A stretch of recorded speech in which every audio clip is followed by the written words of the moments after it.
If you want to be entertained right now, go rewatch the Chūnin exams. The hardest core fights still hold up today. The choreographedness from the animators really cared for the source material of Naruto. Also, they get completely backed up by Kishimoto's character writing. Most of all, these fights had a purpose for the character and real motivations to be interested in the character going forward. And once you're invested in which character you like the most, in the Chūnin exams, you want to make sure this character succeeds their goals at the end of the exams. Lee wanted to prove giving your all, even if your body's breaking, you can still prove a damn point to the audience. And the next big audience couldn't wait to see Naruto versus Neji. But this fight ended up being more of a test of ideologies than fighting to prove which one is stronger to make it to Chūnin. Cause Neji and Naruto, didn't give two damns for that. Naruto was way more invested in proving Neji dead wrong of his way of thinking than becoming a Chūnin. Some battles just have more of a purpose than what the title of this fight is supposed to be about. The audiences looked at this fight like another battle to them,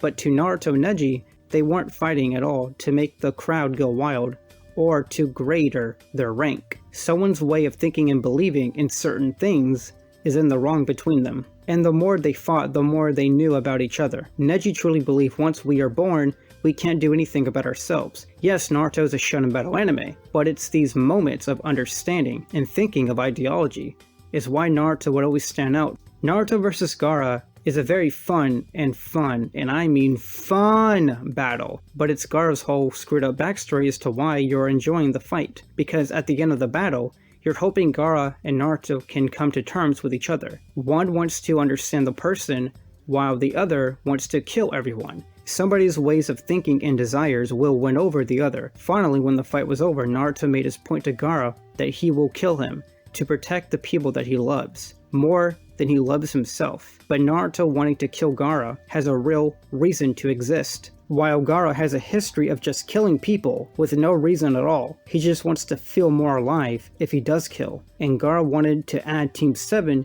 to his blood collection. But if you really think about the whole Chūnin exams, Kishimoto likes us to know what is on the minds of his characters. He gives us their backstories, but he doesn't stop there. He constantly shows us what his characters are thinking, even after the horrifying events are over. The Chūnin exams are amazing with the fights, but not without the characters' ways of thinking or how much they disagree with the other person's ideology, which is why I love Naruto more than any other shonen series. Kishimoto doesn't stop giving you reasons to be invested in his cast. Gaara vs. Sasuke is a cool fight, but it's not amazingly choreographed, but that's not the point. Gaara vs. Sasuke is about getting inside of Sasuke's head, thinking about his regrets, and why Itachi left him alive at all. Gaara keeps pushing Sasuke to believe his hatred is inferior to his own, that Gaara's pain is greater than Sasuke's. Even though Gaara had no idea what Sasuke has been through, Kishimoto doesn't stop giving us updates of what his characters are thinking or going through. Gaara vs. Sasuke is more of a battle of Sasuke's emotions rather than the fight being amazingly well choreographed, because well, it's not.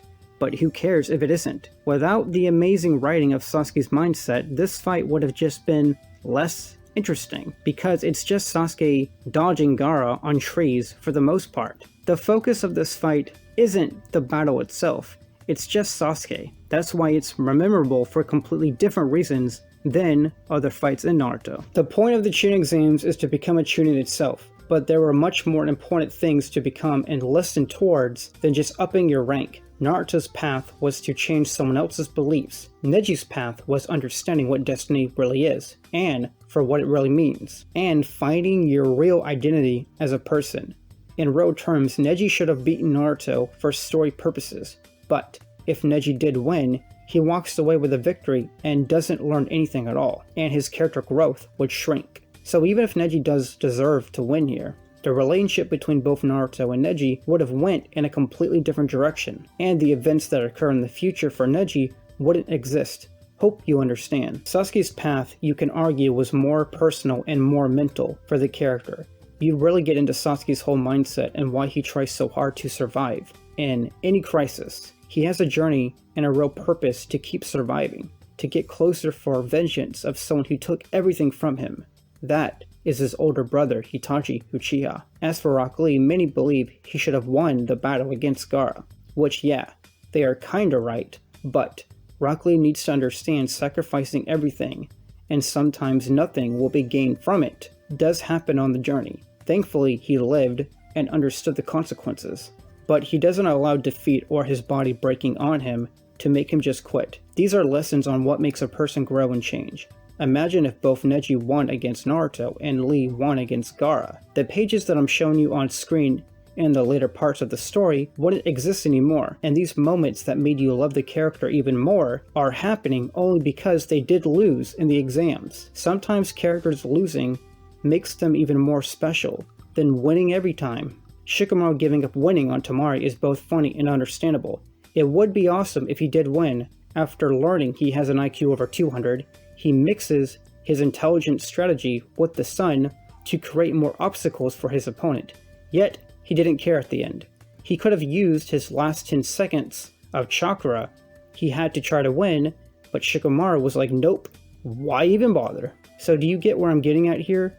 It would be great to see our heroes up their ranks, and especially for Naruto since he's the main character. So maybe Kishimoto was telling us there were more importance on the journey to obtain something versus actually getting what they all seeked out for. Getting ranked Chūnin wouldn't have changed anything at all for them. Their character growth would still be with them.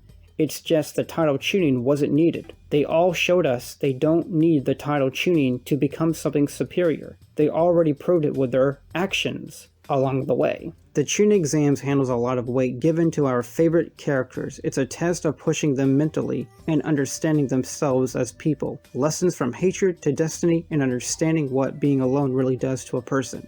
This is technically a tournament arc, but there's so much more superior clever writing than just giving us fights. There's a lot to gain and learn from revisiting this arc. Shonen formula done right by Mamashi Kishimoto. And once again, the exams was more about understanding the characters mentally and how they handled their own flaws. People around them already saw they had extreme worth as a Chūnin, without even given the title itself, because there are more important things going on than what the actual story was surrounding everyone to achieve such a title. They didn't need it at the end. Please tell me, why do you love the Chūnin exam so much? What is your perspective on this arc? I am Delix, subscribe if you want, and stay ninja weird, and have a good night. Bye.